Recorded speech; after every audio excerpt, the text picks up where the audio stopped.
No último vídeo que eu fiz, eu falei um pouco sobre como você criar seu mundo.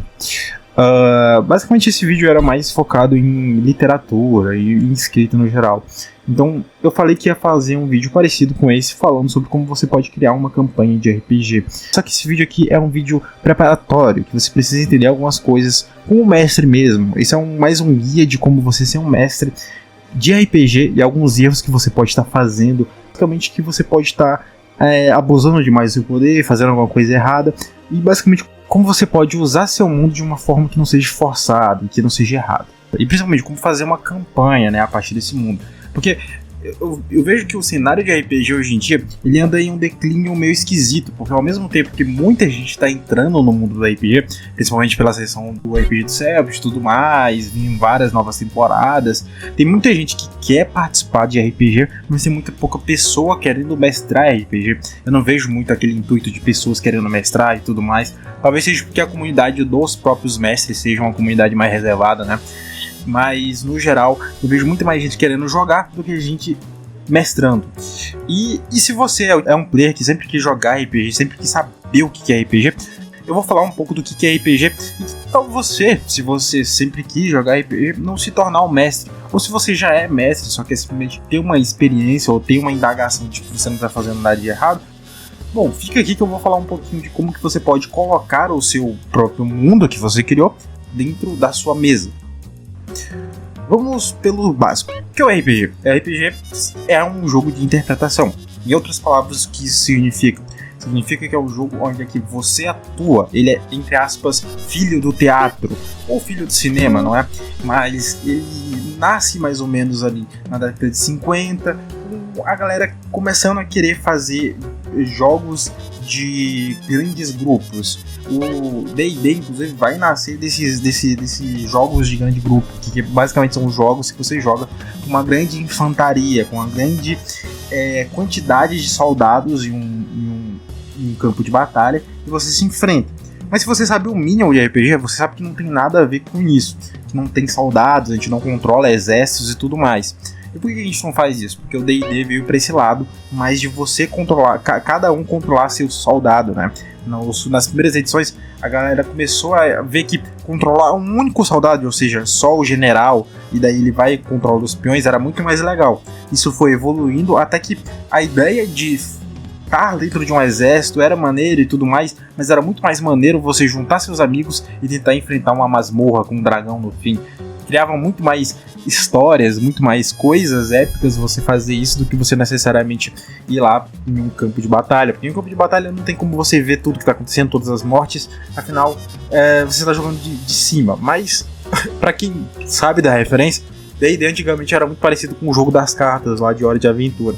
Mas de qualquer forma, hoje em dia, como é que você joga RPG e como é que você poderia, como mestre, criar uma mesa de RPG? A primeira coisa que você precisa entender é que, como mestre, você não é necessariamente contra a sua mesa. Inclusive, o mestre, o que ele tem que fazer é torcer para a mesa.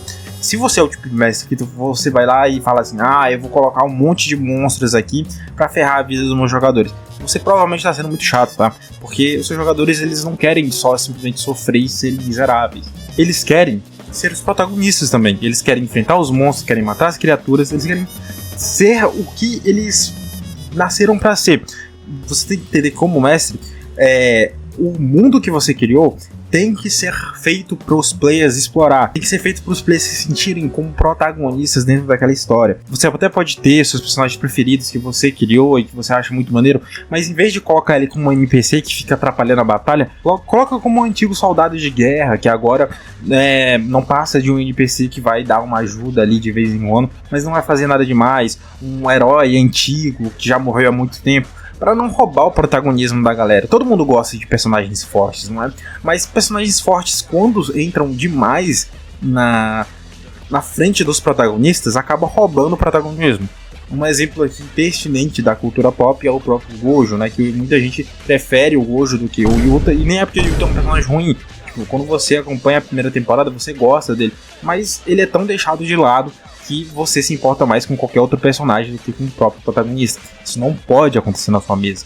Afinal, dessa vez não é um personagem fictício. Você não é um escritor escrevendo a sua história. Não tem como você deixar um personagem de lado e seguir a sua vida. Afinal, são pessoas que vão estar jogando, possivelmente seus amigos, pessoas que você conhece. Então é bom você não dar bola fora e simplesmente puxar a sardinha para um só porque você gosta mais dele. Afinal, isso também é algo que é muito chato, você ser o tipo de mestre que vai dar ajuda só para os seus amiguinhos, e a pessoa que você não conhece, a pessoa que talvez está ali entrando no grupo só para jogar, que você nunca conversou muito, você não vai dar o protagonismo para ela. Você tem que entender muito bem o que aquela pessoa quer e o que você pode fazer para ajudar essa pessoa. É claro que você tem que entender que não é só por causa disso que você é um serviçal. Você tem que fazer tudo o que os players querem. E você também tem que respeitar a sua dinâmica. Trabalhar como mestre é equilibrar a dinâmica do mundo com a experiência dos jogadores. É você ser o sistema de equilíbrio do jogo. Você entender que, olha, se um confronto está muito difícil e eu não quero que eles morram agora, tá tudo bem você tirar um pouco de vida do monstro, fazer ele fugir, mas só não coloca alguma coisa que seja muito forçada. Como qualquer jogo de história, como qualquer história, se você força algo, fica muito descarado que você está forçando. Se aparecesse do nada o herói super supremo que vai matar o dragão e salvar os players, sendo que esse herói estava lá na cidade, os players estavam no cafundé do Judas, vai ficar forçado, vai parecer que ele apareceu ali só para farmar aura. Isso era trabalho dos players, e ainda por cima nem teria como esse cara saber, então fica muito forçado. Eu sei que pra você pode parecer legal, porque você criou esse personagem e ele parece maneiro, mas não faz isso. Tem outras formas de você encaixar o personagem, pensa muito bem como que você pode encaixar esse personagem pros players respeitar. Uma dica que eu dou pra personagens maneiros que você queira colocar na sua campanha, você coloca ele pra enfrentar outra ameaça que seja maior, por exemplo, uma coisa que os players não podem enfrentar, mas não que os players encontrem essa ameaça, por exemplo, não é um dragão que os players encontraram e eles estavam tentando enfrentar, daí eles não conseguiram e o cara vai lá e salva. Não, os players estão na cidade, o dragão ataca e esse cara protege a cidade. Os players assistem aquilo e falam, olha que maneiro aquele cara protege a cidade, cara muito foda e tudo mais. Isso dá uma moral pro teu herói, né, que tu quer colocar na história, e não faz os caras sentirem que ele roubou a kill deles, porque você sabe muito bem o quão chato é quando alguém rouba a sua kill. Então imagine isso em um jogo de interpretação, onde é que tu tá literalmente vivendo aquilo. Você tem que lembrar que tu, diferente dos players, não tá vivendo aquilo. Os players, para eles, às vezes as coisas são muito mais importantes, são muito mais fortes, porque eles estão vivendo aquilo, eles estão atuando aquilo a todo instante. Então para você é de boa, você troca a todo momento de corpo, você a todo momento tá construindo uma nova criatura ali, e você acaba fazendo esses pequenos errozinhos. E eu vou soltar aqui, basicamente semana que vem, um vídeo mais sobre, falando um pouquinho mais de como você pode começar a sua campanha. Esse vídeo aqui foi mais um vídeo de iniciação, basicamente falando um pouco mais sobre os seus erros que você pode cometer e tudo mais. Tem que lembrar que entender como usar seu mundo é uma parte extremamente importante. Você não pode simplesmente criar seu mundo e só usar ele de qualquer forma. Então esse vídeo inicial aqui é mais para você entender como que você pode utilizar seu mundo que você já criou e tudo mais, como você pode usar seu mundo de uma forma que não seja forçada e que não seja errada. Mas enfim, esse foi o vídeo. Eu vou fazer outro vídeo que eu falei, continuando a série, falando finalmente de como você criar sua campanha do zero. Esse vai ser o último vídeo, infelizmente eu não gosto muito da ideia de fazer vários vídeos separados, mas infelizmente esse vídeo aqui já ficou meio grandinho, já ficou com mais ou menos uns 14, 15 minutos, 10 minutos, não tenho certeza, mas a ideia inicial, a gravação inteira tinha ficado com muito mais de 40 minutos e eu acho que ia ficar muito cansativo por um vídeo informativo. Talvez um vídeo de história não ia ficar tanto, mas como era um vídeo informativo ia ficar muito cansativo, decidi separar em algumas partes. É só você procurar aí, provavelmente eu já devo ter postado. Ou se você já está vendo no momento exato que eu estou postando isso, provavelmente vai sair depois de alguns dias. Mas enfim, muito obrigado, eu sou o Perfil de Perfil e até um outro vídeo.